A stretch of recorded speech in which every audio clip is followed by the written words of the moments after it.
You know what it is. You know the vibes. You know the energy, man. It's your boy, Coach T. We right here in the locker room. Better yet, we're in the coach's office, man. Report to the coach's office. I got something to talk about. In fact, we're going to talk about exactly what I was talking about in the video I dropped yesterday. I told you we was going to get back into VHSL, and we were going to do what we do, and we were going to start talking about high school football in our area again. All right? And today we're going to start off with none other than good old Fauquier High School. Why would we start anywhere else other than the Fauquier Falcons? You see the color scheme here. Man, it's about to go down. Listen, what we're going to talk about with Fauquier is a little bit of the history as far as coaching, a little bit of the things they went through. We won't mention no players. Not going to do that. They're children. But we're going to talk a little bit of history of what they've been through over the past few years with the past few coaches. We're going to talk about a little bit about the coach that they have now. Again, not a whole lot. Just what he did in his first year here at Fauquier. And we got to understand, man, they don't got the best of the best. Not knocking their kids, but we got to think about what goes on, right? We got to be realistic about this, and we got to really think about what goes on within the county in which they're in. There's no middle school ball. There's no middle school football. So they're getting kids straight from the rec league, and I'm talking local rec league. They don't have a travel program anymore here in Fauquier County. No, sir, they do not. They do not have a travel program anymore here in Fauquier County. So therefore, they're getting kids straight from the rec league. No disrespect to the rec league, but we see that they're going through a rebrand. We see that they're rebuilding. We know why they're rebuilding, because the league that they had before just wasn't producing the players that they need to do what they need. It wasn't producing the players that they need for these high schools to be successful. So at the end of the day, when you have no middle school program to run your kids through, and you're getting kids from 13U from the local rec league who's never really played any top tier talent, and now you're throwing them into high school football, it can be tough. We've seen this happen with Fauquier in the past, where they had a freshman quarterback who came straight from the rec league, and they were expecting him to be that guy as a freshman quarterback playing varsity football. And they put a lot on his back. It wasn't that he wasn't a good quarterback. It was just a lot. You're taking him from rec ball, no middle school, straight into high school, and you're expecting them to produce? Do you not understand the separation from rec ball to high school football is a huge gap? There's so much other football in between to get to that level. Like, you're talking travel ball. You might be talking not even AYF, UYFL, YNC. You're talking about rec ball, then your Jefferson Districts and your Apple Valleys, your Centerville leagues. Then you have your AYFs, YNCs, UYFLs up in this sector here. Then you have your middle schools, right? In most places, middle school ball is strong. Not in all, but some. Then high school. So when you're jumping from rec ball straight into high school, that's tough. And we're expecting these coaches to be able to make miracles. We want them to make water out of wine.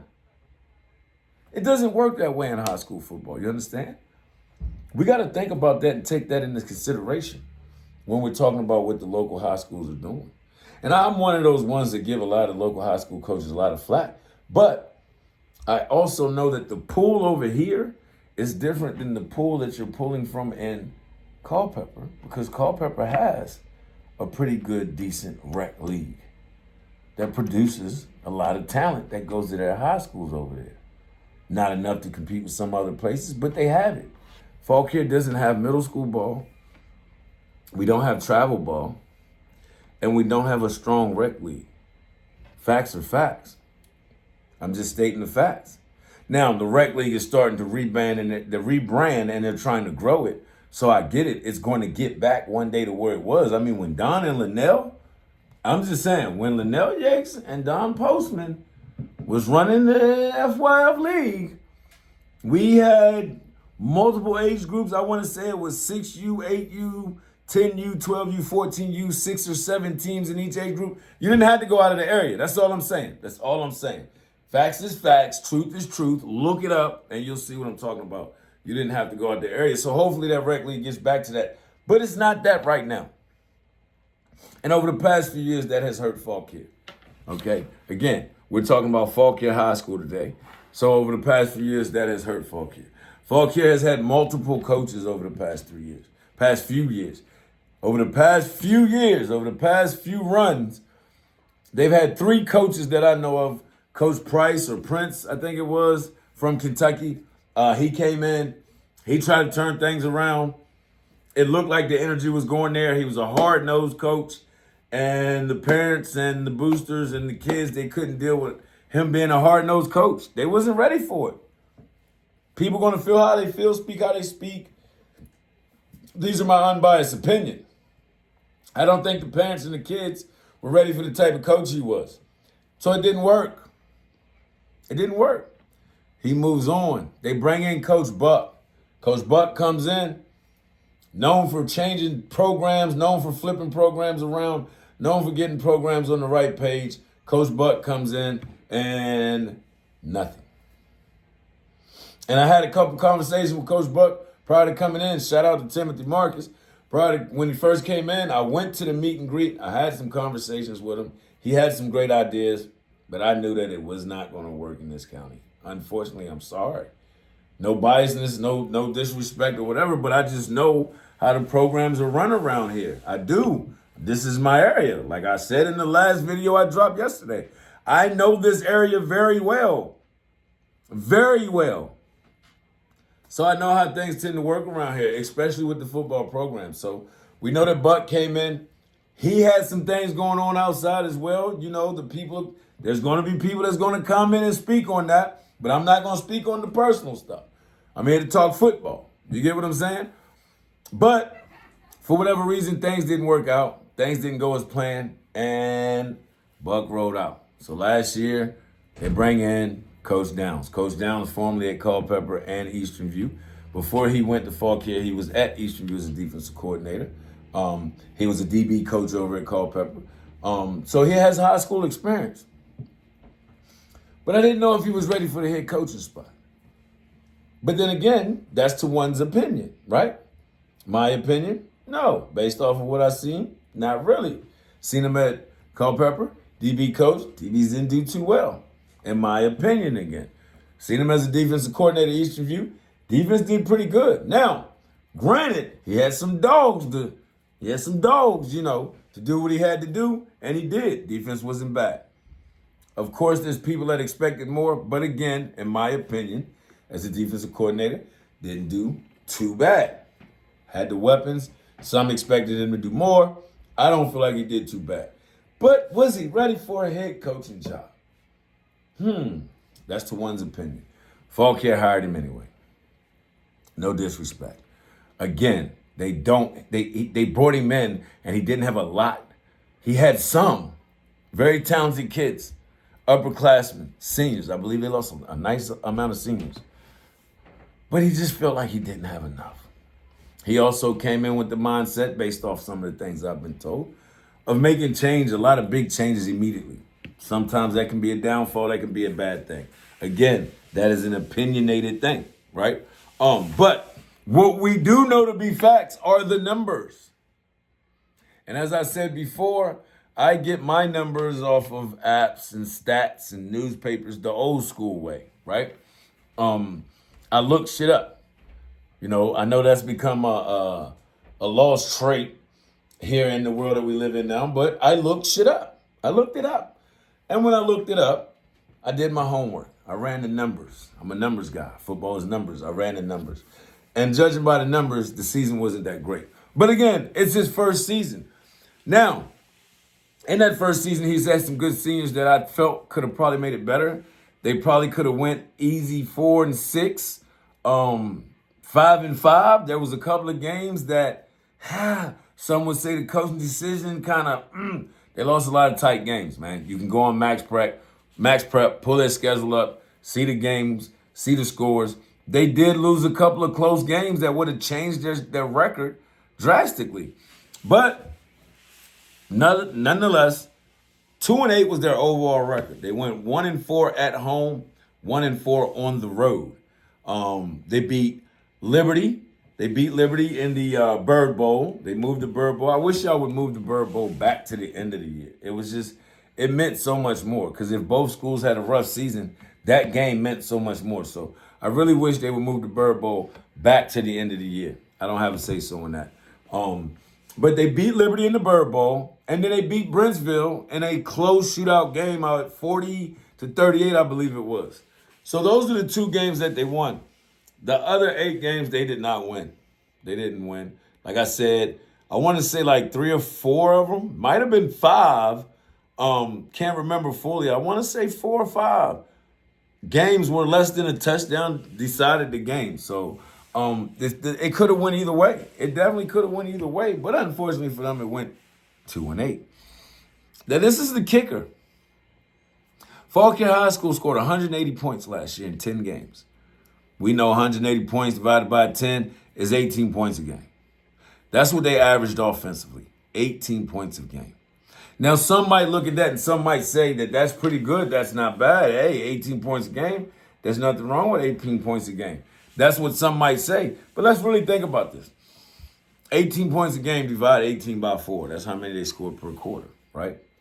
18 points a game ain't bad. I know with me, I normally tell my offensive coach, if I'm the defensive coordinator, if you give me 14 points, we should win this game. That's confident. That's cocky. We know that. You can't just 14 points won't win a high school game. Like, it's very rare. It will, but it's rare, right? Especially in this day and age where the offenses are putting up a lot of points. So, 18 points per game is what Fauquier High School, Fauquier Falcons, 18 points per game is what Fauquier High School averaged. Varsity. We're talking varsity. Now, defensively, this is where the problem lies. You scored 180 points, but you gave up 354 points based off of score, stream, and match prep. Both of their scores matched up. I doubt both apps are wrong. So based off of that, again, you scored 180, but you gave up 354, which means your defense gave up on average 35.4 points per game. You can't win when your offense is only averaging 18 points a game and your defense is giving up 35.4 points per game. You can't win. So we can look at the numbers and see what hurt Fauquier High School last year. It was the defense. Don't know who's calling the defense. Don't know who the coordinator is of the defense. But obviously your defense was your downfall last year. Okay? Now we can look at that and we say, okay, JV kids coming up, how good did the JV team do? We know that Fauquier lost a couple seniors, key seniors, very key seniors. Skilled player I know of for a fact, lineman or 2 that I know of for a fact. Very key players. They lost. Veterans, upperclassmen. So you want to say, okay, with the upperclassmen gone, who's going to replace them? What was the JV like? As a coach, right? That's what you do. You're going to look at your JV, see who can move up, see who can fill these spots that we lost, see who's ready from varsity that was a backup. You know, go through your whole depth chart, go through the board to see what you're moving around. If you got one. If your coach doesn't have one, again, he's failing you. I'm just saying, giving you some hints and some tips, what to look for, parents, or what to ask for, right? Going through your depth chart, seeing what you got. Well, the problem is the JV team at Fauquier wasn't much better. The JV team went 1-8. Again, beat Liberty. JV and varsity beat Liberty. But the JV team, after beating Liberty, didn't beat anyone else. They went 1-8. And the thing is, their averages, and I'm starting to think that it might be the system. It might be the system. Because the JV's averages were so close to the varsity's averages. JV averaged like 12 points a game offensively. They had 114 points. They averaged close to 12 points a game offensively.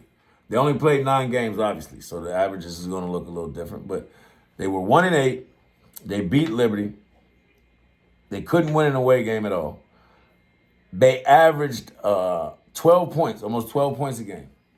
They scored 114 points in total. They averaged almost 12 points a game offensively. That's a touchdown and a half. That's a touchdown and a half. And then defensively, they gave up 312 points in 9 games.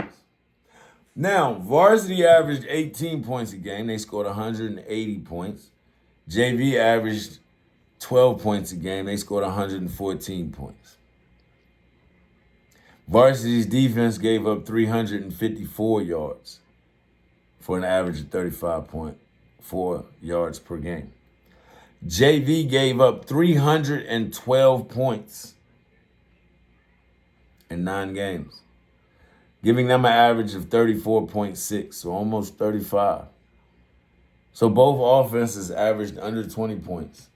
Both defenses gave up almost 35 points per game. So it's going to be rough.